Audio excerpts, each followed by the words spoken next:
গৌর হয়ে গেলেন নদিয়া নবদ্বীপ মাঝে, নিজে কাঁদলেন আর জীবের মাঝে জীবকে কাঁদালেন। হরিনামের যে কি শক্তি, ভক্তির যে কি শক্তি, একমাত্র ভক্তরাই জানে। কৃষ্ণ বলে গৌর বলে কেঁদে যে কি সুখ, সেটা ভক্তরাই জানেন। একদিন বাবা পথে সুখের সঙ্গে দুঃখের দেখা হয়ে গেছিল, জানেন? সুখের সঙ্গে দুঃখের দেখা হয়ে গেছে। তা দুঃখ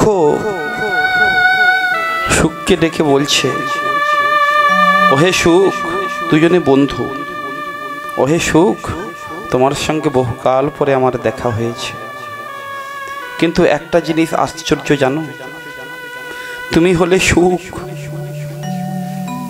তোমাকে এই জগতের মানুষ কত আকুল আহ্বান করে তোমাকে ডাকে, তোমাকে পাওয়ার জন্য তারা কত না পরিশ্রম করে, কিন্তু একবার আমার দিকে তাকিয়ে দেখো, আমাকে কেউ ভালোবাসে না, সকলেই ঘৃণা করে, সকলেই ঘৃণা করে, আমাকে কেউ ভালোবাসে বাবা? সুখ দুঃখকে কেউ ভালোবাসে? সুখ দুঃখ বলছে যে আমাকে কেউ ভালোবাসে না। আর সুখ, তোমাকে মানুষ কত সমাদর করে ডাকে।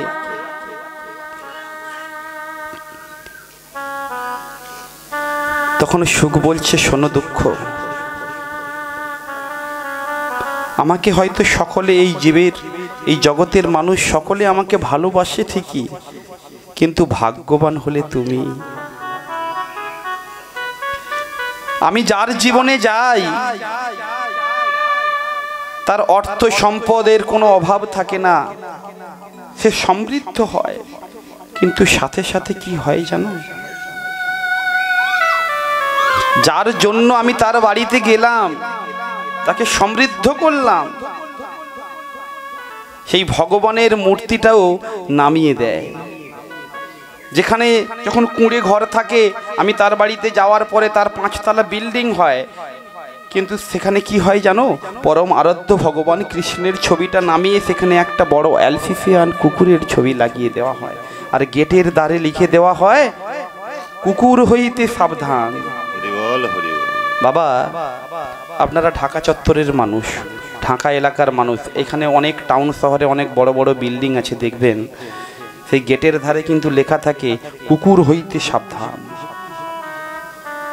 ভগবান হইতে সাবধান নয়, ভগবানের উপরে বিশ্বাস নয়, কুকুরকে বিশ্বাস। দুঃখ, তুমি ভাগ্যবান, তুমি যার বাড়িতে যাও, তুমি যার বাড়িতে থাকো, তার বাড়িতে অন্তত কিছু না হোক ভগবানের সেবাটা নিয়ম মতো হয়। একবার দিন শেষে হা গৌরাঙ্গ হা কৃষ্ণ বলে একবার তার নয়নের জল ফেলে, তাহলে এটার দ্বারা আমরা জানতে পারলাম, মানুষের বিষয় যত বাড়ে, মানুষের অহংকার তত বাড়ে, মানুষ গোবিন্দ ভুলে যায়। বিষয়ের সঙ্গে মানুষের অহংকার বাড়ে, মানুষ গোবিন্দ ভুলে যায়, এটা মানুষের একটা স্বভাব বটে। সেই জন্য বাবা, আপনারা সকলে জানেন, তবু একটু ছোট্ট করে বলি, কুরুক্ষেত্রের যুদ্ধ 18 দিন হয়েছিল। এই 18 দিন যুদ্ধের পরে ভগবান কৃষ্ণ তার আপন পিসিমা কুন্তিকে বলে যাচ্ছে, পিসিমা এবার তাহলে আমি যাই। তখন কুন্তি করজোড়ে বলছে, বাবা কৃষ্ণ, এর আগে তুই এতদিন যখন আমার কাছে ছিলিস, কোনো কর্মে গেলে তুই বলতিস যে পিসিমা আমি আসি, কিন্তু আজ যখন তুই বলছিস যাই, তাহলে বুঝি আর তুই কখনো আমার কাছে ফিরে আসবি না।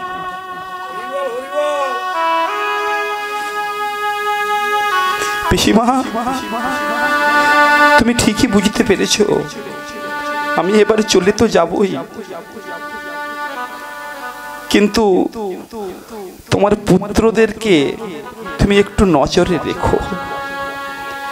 বলছে, বাবা তুই তো চলে যাবি, তুই যা, আমি তোকে আটকাবো না, কিন্তু আমার দুটো প্রার্থনা আছে তোর কাছে। কি প্রার্থনা পিসিমা বলো? আমি সকলকে সবকিছুই দিই, আমি হলাম বাঞ্ছা কল্পতরু। তোমার আমার কাছে কি প্রার্থনা? যে প্রার্থনা আছে তুমি বলো, আমি রাখবো। বাবা তুই তো চলে যাবি, আমি তোকে শেষবারের মতো, আমার প্রথম প্রার্থনা, শেষবারের মতো তোকে একবার আমি প্রণাম করতে চাই। পিসিমা কি বলছো? আমি তোমার ভাইপো। ভাইপো কথার মানে হলো সন্তান সম, তুমি আমাকে প্রণাম করবে, এটা কি ঠিক মানায়? বাবা তোকে আমি এমনি প্রণাম করব না, তুই পুরুষ বলে তোকে আমি প্রণাম করব, তুই পুরুষ। কি বলছো পিসিমা? আমি একাই পুরুষ এ জগতে? কেন আর পুরুষ নেই? পুরুষ নেই আর? তুমি চেয়ে দেখো তোমার পঞ্চ ছেলে, যুধিষ্ঠির, ভীম, অর্জুন, নকুল, সহদেব, ওরাও তো পুরুষ, তুমি আমাকে প্রণাম করবে কেন? বলে বাবা পুরুষে তফাৎ রয়েছে, ওরা হলো শুধু পুরুষ আর তুই হলে আদি পুরুষ। ওরা শুধু পুরুষ আর তুই হলি আদি পুরুষ। বলে ঠিক আছে পিসিমা, সে না হয় হবে, তুই প্রণাম তোমাকে আমি করতে দেবো, কিন্তু আরেকটা চাওয়াটা কি আমি শুনি?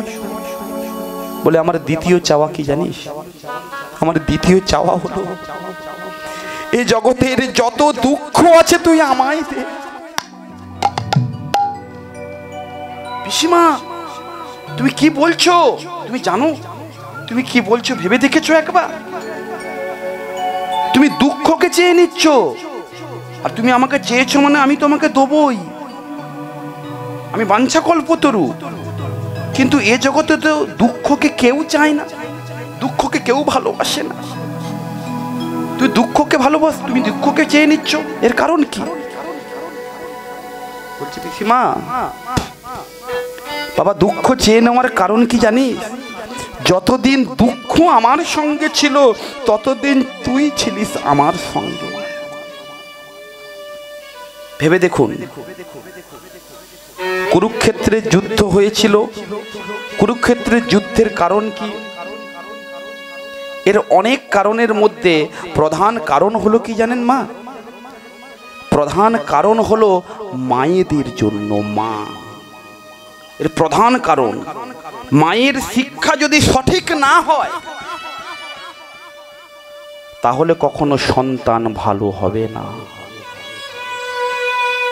বাবা আপনাদের কাছে একটি বিশেষ তত্ত্ব উপস্থাপন করব। এই তত্ত্বটা সাধারণত কীর্তনীয়দের মুখে পাওয়া যায় না, খুবই আনকমন, খুবই আনকমন।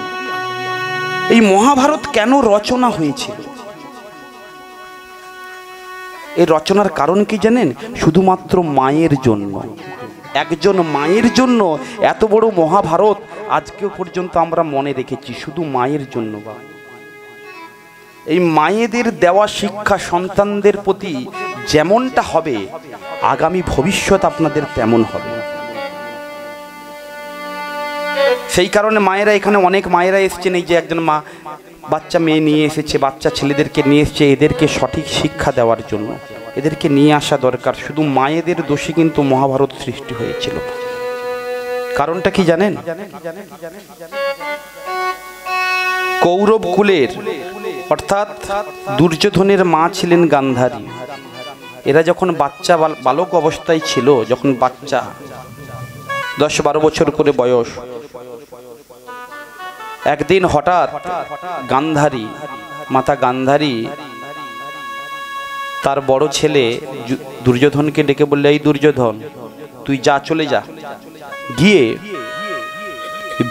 ভীমের সঙ্গে দুর্যোধনের একটা ছোটবেলা থেকেই লড়াই লেগেছিল। কিন্তু মায়ের যদি শিক্ষাটা বাবা সঠিক হয় তাহলে কিন্তু এই লড়াইটা সেখানেই থেমে যেত। মা কি বললো জানেন? দুর্যোধনকে ডেকে, এই দুর্যোধন ভীমকে গিয়ে বলে আয় তোর তো বাপের ঠিক নেই। দেখুন ছোট্ট একটি কথা, এটার জন্যই কিন্তু মহাভারত। মা বলে দিল, যা চলে যা, ভীমকে গিয়ে বল তোর বাবার ঠিক নেই, তুই পবন পুত্র। আর সেও তো বালক। দুর্যোধন গিয়ে ভীমকে গিয়ে বলেছে, এই ভীম, তোর বাবার ঠিক নেই, তুই কি আমার সঙ্গে যুদ্ধ করবি? তুই কি আমার সঙ্গে পাঙ্গা নিবি? তোর বাবার ঠিক নেই, তুই পবন পুত্র। আর সঙ্গে সঙ্গে ভীম ঘুরে বলল কি জানেন? বললো তোরও বাবার ঠিক নেই, তুই তো পাঁঠার ছেলে, পাঁঠা বাবা তোর। হ্যাঁ বলছি তোর পাঁঠা বাবা। এই দেখুন মায়েরা, খুব কত গুরুত্বপূর্ণ কথা। একজনকে যদি আপনি গালি দেন, সে ঘুরে আপনাকে গালি দেবে। তা গান্ধারী যদি দুর্যোধনকে না বলতো, তাহলে দুর্যোধন গিয়ে ভীমকে গিয়ে বলে না যে তোর বাবার ঠিক নেই, আর সঙ্গে সঙ্গে ভীম বলে না যে তোর পাঁঠা বাবা। কি আমার পাঁঠা বাবা? আমার বাবা পাঁঠা? ঠিক আছে, আমি মাকে গিয়ে বলছি। মাকে গিয়ে এবারে গান্ধারীকে গিয়ে বলছে, মা তুমি আমাকে বলতে বলেছো পবন পুত্র, তা আমি তাকে পবন পুত্র বলতে, ও আমাকে পাঁঠার ছেলে বললো। কেন বললো মা? এইবারে গান্ধারী বলছে, শোন বাবা, আমি বলতে চাই না তোকে, আমার একটা ভুল হয়েছে। দেখুন, একটা ভুল থেকে অসংখ্য ভুল হয়ে যেতে পারে, এই মহাভারত সৃষ্টি হয়ে যেতে পারে। তখন গান্ধারী বলছে, শোনো দুর্যোধন, তুমি ছোট, আমি তোমাকে এতদিন বলিনি আসল ঘটনা কি, শোনো। গান্ধারী মায়ের চোখে দেখবেন কালো কাপড় বাঁধা থাকে, তাই না? ও মায়েরা সকলে জানেন তো গান্ধারীর চোখে কালো কাপড় বাঁধা থাকে না? এর কারণ কি? এর কারণ অনেকগুলো আছে। দেখুন মায়েরা, আপনারা যদি এমনি একটা পাটের যদি কাপড় নিজের চোখে বেঁধে রাখেন না, 2 ঘন্টা 4 ঘন্টা পরে আপনি সব কিছুই অন্ধকার দেখবেন। একটা মানুষ 100টা কাপড় বেঁধে রেখেছিল, 100টা কাপড় পাটে পাটে করে 100 কাপড় বেঁধে রাখতো। এর কারণ কি? এর কারণ হয়েছে যে কৃষ্ণ বহির্মুখী লোক, তার মুখ দর্শন করা পাপ। আর ধৃতরাষ্ট্র ছিল অন্ধ হলেও এ কৃষ্ণ বহির্মুখী, তাহলে এর মুখ যদি আমি দর্শন করি তাহলে আমারও সেই পাপ গায়ে লাগবে। সেই জন্য চোখে কালো কাপড় বেঁধে রেখেছিল। এর আরেকটা কারণ ছিল, ছোটবেলাতে যখন গান্ধারী ছোট ছিলেন, এর তখন মঙ্গলের দোষ ছিল। মঙ্গলের দোষ থাকলে মা বিবাহ কখনো স্বামী বেঁচে থাকে না। প্রথম যে বিবাহ হয় সেই বিবাহেতে স্বামী বেঁচে থাকে না। আর এই কারণে সুবল রাজা, গান্ধারীর বাবা সুবল রাজা কিন্তু গান্ধারীর বিয়ে দিতে চায়নি, কারণ রাজপুত্র ছাড়া তো বিয়ে দিতে পারবে না। সেই কারণে বিয়ে দিতে চায়নি, বিয়ে দেয়নি। এমন সময় একদিন নারদ মুনি সুবল রাজার দরবারে এসে বলছে যে মহারাজ প্রণাম, আপনি আপনার এত সুন্দর সুশীলা, এত সুন্দরী একজন কন্যা থাকতে আপনি বিয়ে দিচ্ছেন না, এর কারণ কি? বলছে বিয়ে কি দেবো, আমি ইচ্ছা করে সাধে বিয়ে দিচ্ছি না।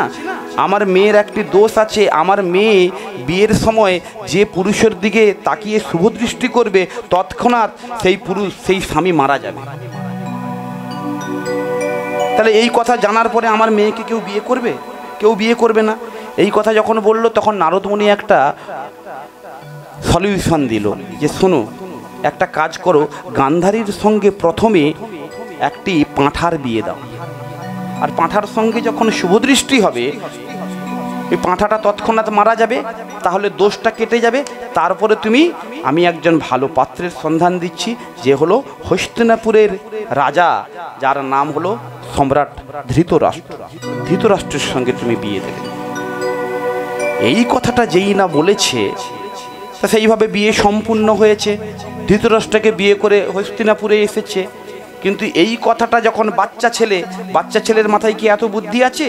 সে তখন চিন্তা করলো, বাবা আমার মায়ের সঙ্গে পাঁঠার বিয়ে দেওয়া, আমার মায়ের সঙ্গে পাঁঠার বিয়ে দেওয়া, এই কথা চিন্তা করে সে একদিন কি করলো, বাচ্চা অবস্থাতেই ওই নিজের মামার বাড়িতে নিমন্ত্রণ পত্র পাঠিয়েছে যে হস্তিনাপুরে আসার জন্য।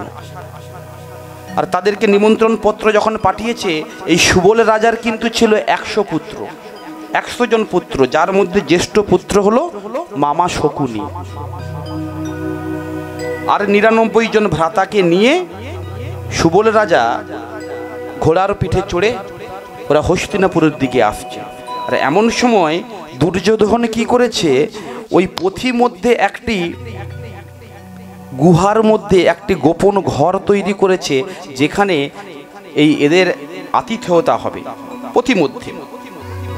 এমন সময় পথিমধ্যে যখন দেখা হয়েছে সুবল রাজা 100 জন ভাইকে নিয়ে ফিরে আসছে, ওই তাদেরকে কি করলো, দুর্যোধন গিয়ে যে তোমাদের এখানে জল আর আহারাদির ব্যবস্থা আছে, তোমরা এখানে আহারাদি করে তারপরে এখান থেকে আবার অনেক পথ হস্তিনাপুর, তোমরা হস্তিনাপুরে ফিরে যাবে। ওই ঘরের মধ্যে কি করেছে, 100 জনকে ঢুকিয়ে দিয়ে 100টা প্লেট খাওয়ার দিয়েছে, দিয়ে বলছে এই তোমাদের আহারাদির ব্যবস্থা, বাইরে থেকে তালাটা লাগিয়ে দিয়ে দুর্যোধন কি করলেন, যে তোমাদের এটাই শেষ খাওয়ার, আর তোমরা খাওয়ার পাবে না, আর এই ঘরের বাইরেও বেরোতে পারবে না। একমাত্র আমরা 4 মাস 5 মাস পরে তোমরা যখন সকলে মারা যাবে তখন আমি আসব, এসে দরজা খুলব। আর এই কথা বলেই চলে গেছে। আর এই যে 100 জন ভাইয়ের জন্য তাহলে কি হলো, একজনের একটা প্লেট খাবারে সারা জীবন কাটাতে হবে, তাই না? 1 প্লেট খাবারে সারা জীবন কাটবে।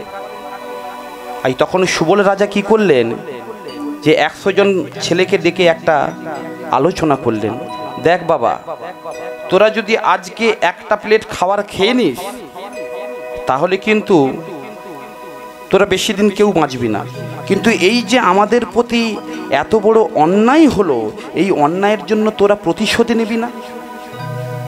কে পারবি বল, আমার 100 জন ছেলের মধ্যে কে পারবি এই অন্যায়ের প্রতিশোধ নিতে?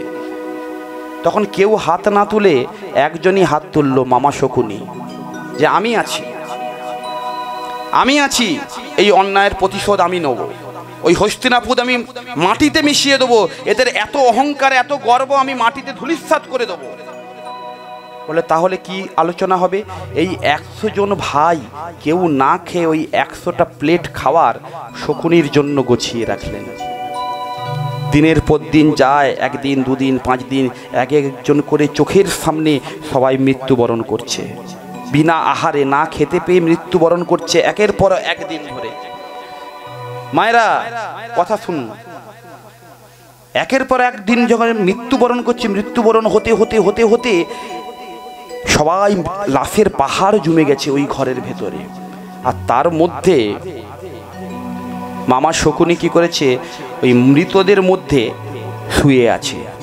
সুবল রাজা সবশেষে একটা কথা বললেন, যে শকুনি, আমার উপরে যা অত্যাচার হয়েছে, আমার সন্তানদের উপরে যা অত্যাচার হয়েছে, এর প্রতিশোধ তুই নিবি আমার দ্বারা। কি, আমি যখন মারা যাব আমার অস্থি থেকে তৈরি হবে একটি পাশা, আর এই পাশাটা এমনই মায়াবী পাশা হবে, তুই তোর ইচ্ছাতে তুই যে দান চাইবি সেই দান পড়বে। আর শকুনির পাশা খেলা হলো ওই কুরুক্ষেত্রের যুদ্ধের পূর্ব মুহূর্তে, ওই পাশা খেলাতে পঞ্চপাণ্ডব হারলো। এই শকুনি কিভাবে ওখান থেকে বেরোলো, লাশের মধ্যে যখন শুয়ে আছে, এমন সময় দুর্যোধন দেখলো যে সবাই মারা যখন গেছে, তাহলে দরজাটা খুলে দিই। এই দরজা খুলে দিয়ে দুর্যোধন চলে এসছে। আর এমন সময় শকুনি তো না মরে যাওয়ার ভান করে পড়েছিল, ওই ঘর থেকে ও বেরিয়ে এসে মামার কাছে মানে হস্তিনাপুরে এসে বলছে, ভাগ্নে, একমাত্র আমিই বেঁচে আছি। মামা, তুমি এত কষ্ট সহ্য করে তুমি বেঁচে আছো, তাহলে তুমিই হবে আমার সারথি, তুমিই হবে আমার মন্ত্রণাদাতা, তোমার মধ্যে বুদ্ধি আছে, তুমি আমাকে যে মন্ত্রণা দেবে আমি সেই মন্ত্রণায় বলিয়ান হব। এই কথা চিন্তা করে এই হস্তিনাপুরের ধ্বংসের জন্য মনে মনে প্রতিজ্ঞা নিলেন, যে হস্তিনাপুরের ধ্বংস, ওই দুর্যোধনের ধ্বংস, এই হলো ওই পাশা খেলাতে পাশা যে দিয়েছিল, ওই পাশা তৈরি হলো, সেই পাশাতে দ্রৌপদীর বস্ত্রহরণ হলো, আর মহাভারতের যুদ্ধ শুরু হলো।